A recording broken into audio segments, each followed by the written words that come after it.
Nag-champion sila, Plok. Nag-champion po ang Chambalero team ng Tago, Surigao del Sur. Let me explain. Pangatlong beses na po ito ng Chambalero na mag-sponsor ng jersey. Up only, pero para sa isang buong basketball team. May nabigyan na po tayo sa Paniki Tarlac, sa Santo Tomas, Davao del Norte at ngayon sa Tago, Surigao del Sur. Pero hindi ito random selection, Plok. May konting pa-contest akong ginawa at ang nanalo ay ang team nito ni Sir Gerald Villapeñe Balatero. Siya po ang naging kontak ko. Doon na din kami sa municipality ng Tago nagpa-print. Doon sa kung tawagin ay ADPT printahan pero tinatawag ko lang siyang ADEP printahan. Smooth process kami all the way at heto na't bumalik na nga ang mga videos at pictures. Let's see the highlights. Ano baga ang meron sa tubig ng Tago at bakit ang tatangkad ng players ninyo? Pero marunong humanap ng kakampi pag naiipit. Tulad na lamang nito, open na open, free data for the Milo Best Level 2 layup.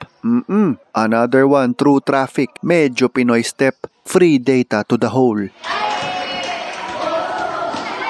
Balita ko'y naging dominante sa liga ang Green Chambalero team at makikita mo naman na pasahan talaga ang tema nila. Isa pa to. Basta hindi sila normal na intrams team, Plok. Mahahalata mong may sistema. Panoorin nyo to. Nag-screen para sa ball handler. Si handler nag-drive. At yung nag-screen nasaan na? Ayun, umatras sa low pressure area at nabigyan. Open na open. Mala DeMar DeRozan sa mid-range. Impressive.